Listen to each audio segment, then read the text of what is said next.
Het is maaitje. En de boordjes in de maar weer op. En waar geen boordje had, die mag het er gewoon in. Dat is gek. Het is weer tijd voor check.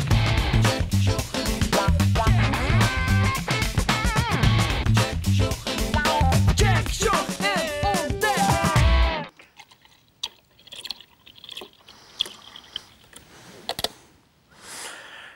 Deze karnemelk is gemaakt van Nederlandse melk. De melk is afkomstig van koeien die van het voorjaar tot het najaar tenminste 120 dagen per jaar en minimaal 6 uur per dag in de wei lopen. Goh. Zo'n term zo lekker smaakje. Op het pak zit nog volle meer informatie. Hoe lang het houdbaar is en hoe het beste bewaring is en wat er al hierin zit. Aan zo zorgen we dat al niet uitziet dat een E net alleen nog een letter is, maar echt een noemer. En dat dus eten en drinken dus vol met één noemer zit. Iedere duzem gooien ze het verpakkingsmateriaal net alleen maar voort, maar ze maken er een prachtig mooie boord van. En nu is nog maar de vraag of die krek zo goed ruwen blijft als de zeehondjes in Aquazoo. Maar eerst.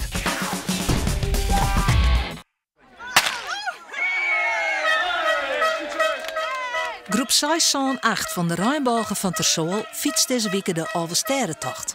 Malkoor 230 kilometer. In alle steden krijgen ze een stempel. Nachts sliepen ze in tenten op campings. En jonken het fietsen doggen zich nog alle keer uitstapjes en excursies. 15.000 mensen vieren verleden week een feest bij Cambuur. De voetbalploeg uit Ljouwert wordt kampioen van de Jupiler League, de eerste divisie van het voetbal in Nederland. Het is het op één hoogste niveau. Om het Cambuur eerste worden is, promoveer je het toekomstseizoen naar de Eredivisie, het allerhoogste voetbal in Nederland. Tredje Nierlien spelen Cambuur voor het laatst in de Eredivisie. Troch de promotie werd het toekomstseizoen weer een echte derby spelen. Cambuur versus Sportclub Heerenveen. Na 450 jaar houden ze ermee op. De winkel van Koninklijke Tichelaar in Makkum je dicht. Het is een bijzonder bedrijf, omdat het oudste van Nederland is. Al 450 jaar maakt het Koninklijke Tichelaar met de haan traditioneel diggelgwot. Die als deze fruitschaal en deze pot. Ze worden over de hele wereld verkocht. Het is wat voor de leefhaver, want goedkoop is het net. Het is heel nauw met de haan beschilderd. Dus je hebt een schilder een paar dagen hoe dingen voordat het klaar weer. En we hebben nooit bedrukt of wat dan ik. En we werken altijd nog steeds met Friese klei. Daarom hebben we relatief duur bleun. Dus dat mensen dat soms moeilijk te begrijpen vinden. Dat snap ik wel. Zo'n pot kost €2000 en Joert kost er dan €900, €300.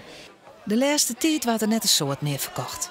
Daarom houdt Tichelaar op met de verkoop van de potten en vazen. Aroene weekend weer daarom uitverkoop. Uit het hele land kwamen de leefhavers om het laatste diggelgwot te kopen.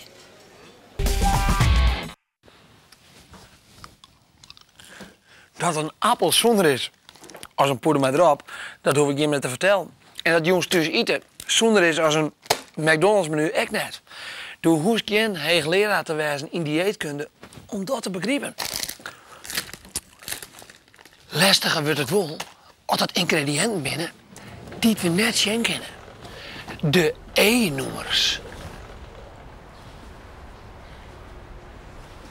Lekker, hè? Ja, maar ik ga krek zijn dat een poeder erop helemaal net zoen is. Nee, klopt het. En wist ik waarom? Ja, omdat het snobberswoord is en dat is nooit zoen. Ja, en dat komt omdat het eindproduct, dit dus, heel veel afstiet van het oorspronkelijke product, zwiethout. En we drop daar nog van maken? Vroeger wel. En nu nog een beetje. Zo. Er zit zwiethout-extract in. En het proost nog wel een beetje, maar een heel groot pad van de smaak wordt nijmaken in de fabriek door chemische stoffen. En dat zijn de additieven en dat zijn die E-nummers. Oh, nou, lekkere E-nummers dan. Ja, en daar is een heel soort verschillende. Even zien, hier zit E150D in en E171. En daar is dus E-nummers voor smaakstoffen, maar ook voor kleurstoffen of geurstoffen of conserveringsmiddelen om het eten lang goed te houden. En binnen die dan zo slecht voor u? Het verschilt een beetje. Haast natuurlijke E-nummers, die binnen oké, maar dan haast ook chemische E-nummers. En als stetten vol of is, dat is net goed voor die. Dus eigenlijk lezen de producten in de winkel niet misschien wel giftig binnen? Nee, Giftig is ik wel een beetje uitruim, maar te volle voor eten is niet goed. Hallo.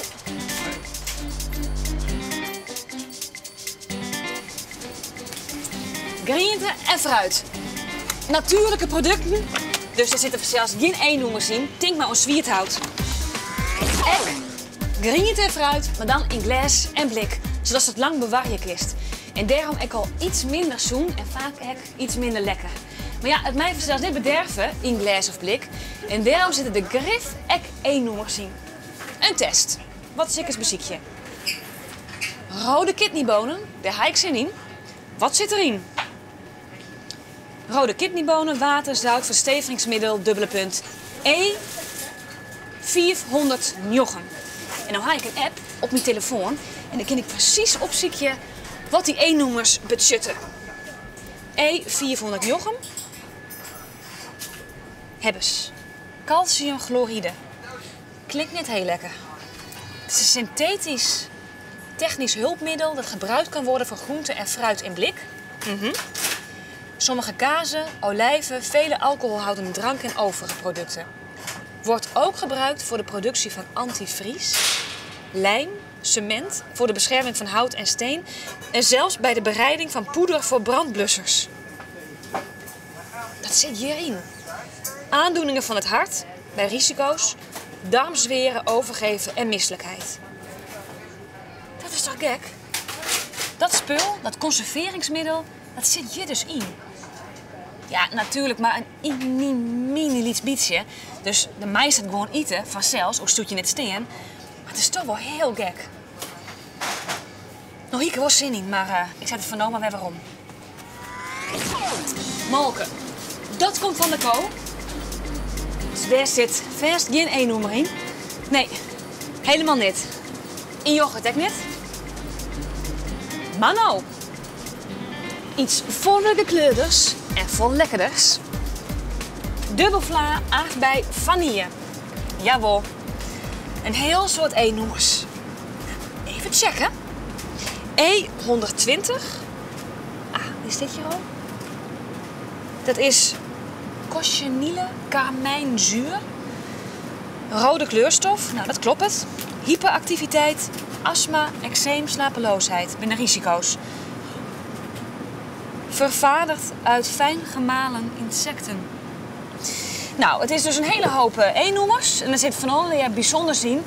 Maar ja, het is zo verschrikkelijk lekker. Ik neem het dan maar. En ja, heel flauw. Maar juist bij die dingen die het zo lekker binnen, zitten vaak een soort E-noemers. Bijgeliefd. In chips. Hier, tortilla chips met een zie smaak. Traaien E-noemers en binnen traaien smaakversterkers. Dus die zorg je ervoor dat die smaak nog sterker wordt. Dit hoeft er minder soort in. Dat is dan wel weer goed. Maar ze binnen goed voor die. En het zorgt er echt nog voor dat het maar trouw eten bloost. Ja, en dan komen we hier zelfs bij het feest van de E-noemers. Er zitten spekkies. Hartstikke lekker. Wat zit je in? E100 en E120. Dat dacht ik al. Want dat zit namelijk ek. Oh nee, deze niet. Deze. Hierheen. In de jit bij vanillevla. Weet je nog? E120. Makken van miele insecten. En dat zijn het samen insecten. Dat zijn miele, rede, bladluzen. Dat maakt dat E-noemer. Dat jouwt de kleur. Een beetje reed-roze-achtig. Lekker idee, hè? En moslims bij Galiek, die het halal eten, want halal het vastgroot, die maaien dat dus echt niet eten, omdat ze geen insecten eten maaien. Dus maaien geen producten hebben wij dat E-noemer erin. En Jordan echt niet, want niemand de kosher eten. En misschien ken je echt wel Ben, die allergisch binnen voor sommige E-noemers. Die willen hartstikke druk van die producten. Dus het is heel handig dat het erop staat. 8, 2, 10 en 40. Dankjewel. Deze bonnen. Het is zeker goed dat het er al hierop staat. Maar als dat al je lezen mag, dan best wel een hele dag een WhatsAppje. Hoi, ik ben Gijs. Hoi, ik ben Kim. En ik ga nu het balletje tussen mijn benen overspelen met Kim.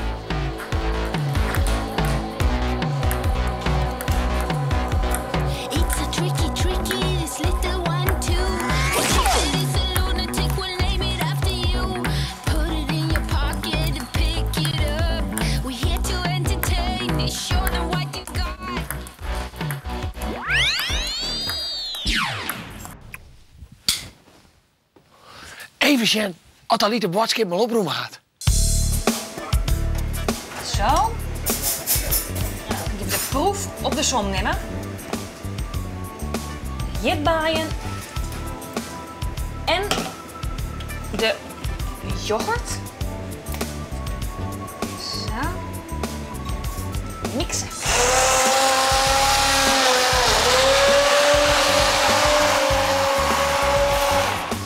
En oh, het moment.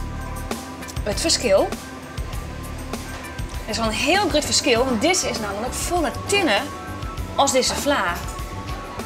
Dat komt vanzelfs omdat je geen verdikkingsmiddel in zit. En oh, de proef op de som, het allerbelangrijkste, hoe smaakt het? Eerst de jitbij vanillevla. Dit gaan we. Ja. Lekker. Zwiert vooral. Maar ik probeer niet echt jitbijen. En nou, zelfs smaakt yoghurt met jitbijen. En heel groot verschil. Volle minder zwiert, maar wel echt een jitbijen smaak. De probeer gewoon dat ze erin zitten. Het is wat tinnen, een soort drinkyoghurt is maar.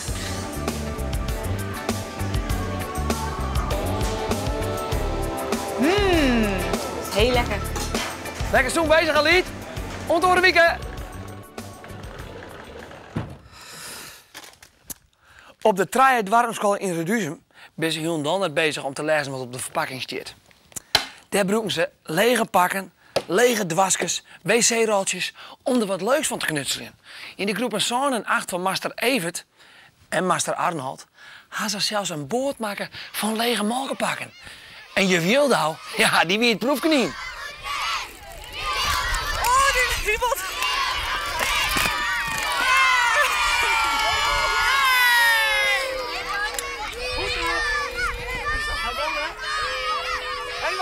Eén persoon gaat dus best. En ook de reddingssloep bleef dromen. Aas zien we wat er gebeurt als de band bijeenkomt.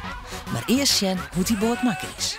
Op het moment dat je hier een rij kleren hebt, dan ben je een keer de plakbaanrolhouder doorheen, zijkant de bedel en dan is je klaar. Ja? Oké.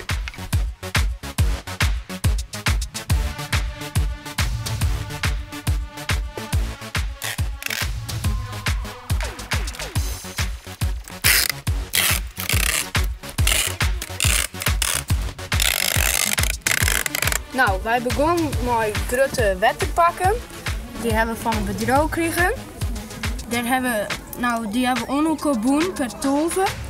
Die hebben we eronder dien. Daarop hebben we een houtdien. Zodat het wat steviger wordt. En daarna hebben we al je pakken erop dien. Dus zodat we eerst een groen hien. En daarna hebben we een morken maken. Dat is nou wel stevig en toen hebben we het nog allemaal met wat leuke vlagjes en ja. Ik maak dus maar een riegelen van de boord en ja, dan plak ik die dus maar ga op. En dan hou je hem een beet en dan loopt het wel vast plakken en dan ga je eraan zo'n mooie tape doorheen. Hoe komen ze eens aan al die pakken? Dat hebben wij terug heel Reduzum vregen om dat al jaren te zamelen. Zelfs bedrouwen helpen ons erbij. En dan maken wij daar een boord van. En die proberen we vanmiddag dus uit te proberen. In het wetter. En dat afvalproject, Max, kun je daar wat meer over vertellen? Wat hebben we al gedaan? We hebben deze boord maken. Nou, dan maak je vanmiddag. Daar maak je baan in. Van elke klas maak je er één in. En daarachter zit nog een liets boordje. En daar maak je het lietse erbij in. En we hebben op internet al die dingen opgezocht. Ook les bijvoorbeeld. Wist ik nog net dat je dat oneindig kon hergebruiken. En nog heel veel andere dingen in. En wat vind je van het hele afvalproject? Ik vind het wel leuk. En als het klaar is, mag je de hele squallen naar de haven om de boot te wetten te letten en erin te varen. Je viel nou alleen nog in het bootje je best. Maar wat gebeurt er als er nog 3 baan bij zitten hier?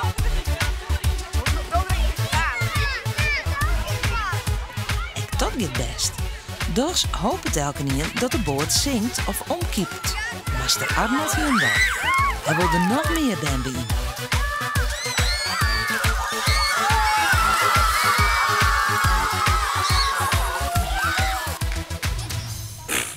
Wat betekent dat nou?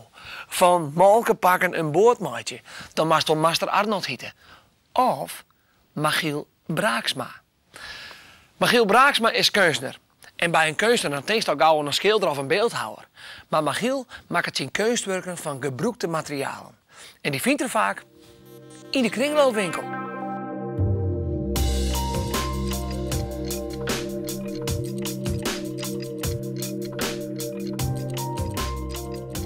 Het is volgens mij dat dingen, behalve dat ze gebruiksvoorwerpen binnen, soms ook heel wat oors wezen kunnen of heel ergens oors op liedje. En ik vind het dan leuk om daar heel wat oors van te maken. Daar zit geen echte visken in, en ook geen wetter. Maar ik heb gewoon een wand blauw verf. En toen heb ik naar allerlei spullen zocht waar ik visken van maatje koe en koraal. En dan ontdekt je zelfs van patatvarkjes kiest je een soort koraalmaatje.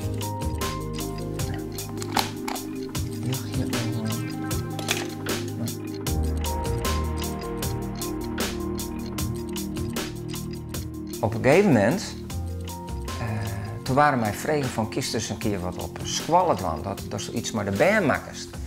En toen heb ik van pakken molken iets maken als voorbeeld.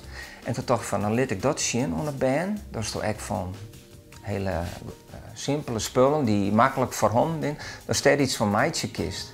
Nou, daardoor heb ik eigenlijk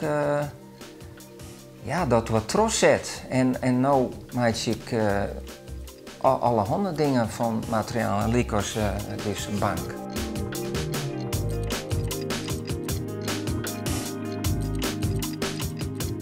Ik ben misschien wel een soort vogel en ik maak gewoon een aai lezen. En daar ken ik niks aan van. En dat aai, wat ik dan lezen maak, dat is het kunstwerk. En dat wil ik zo mooi mogelijk dan.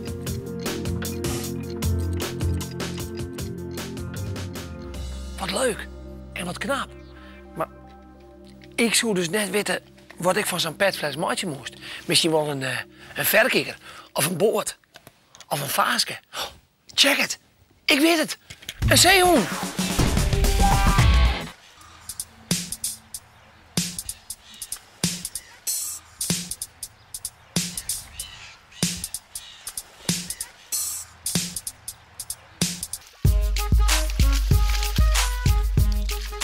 Als een zeehoen wierd is, dan lijkt het een krek of is een hoed van leer. Dan zie je haar natuurlijk gewoon hier. Wanneer ze opdroegen binnen, gaan ze een hele mooie vaart.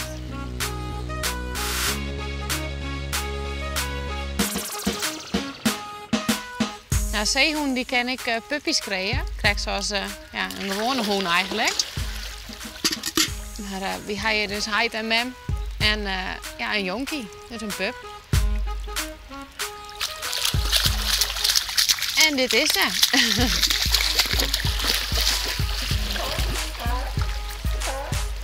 De naam zeehoen, die ze kringt ze leven natuurlijk in de zee. Maar ze blaffen, dan krijgt ze als een hoen wanneer ze in paniek binnen.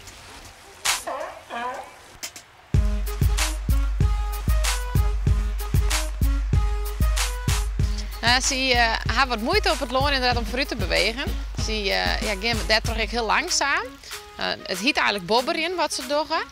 Hoe ze het doen is eigenlijk met name voor de voorflippers. Die zetten ze op de grond en dan zetten ze haar mee aan. We trokken dat ze dus daarna hun vallen litten. Dus ze vallen als waren gewoon naar voren. Dus dat is eigenlijk de manier dat ze vooruit bewegen. Dus ja, de blubbelaag broeken ze daar ook heel wat voor.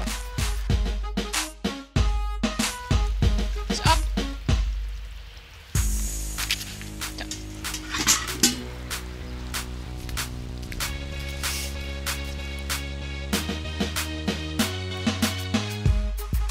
Een torpedovormig lichaam, zodat ze dus geen weerstand krijgen in het water en dus gewoon heel snel tempo bij kennen. En op die manier dus prima onder water leven kennen. Maar je kan bijna zo'n 40 km per uur bij in het water, dus dat is een heel snel tempo.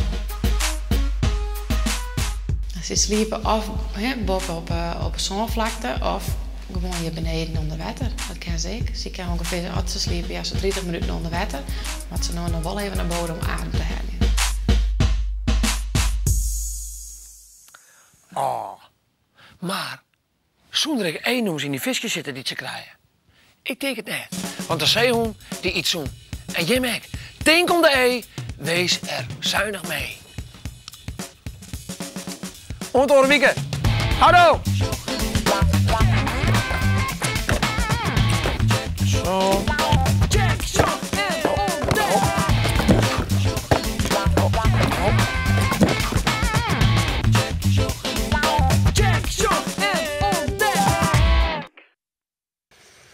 Three, 2, 1.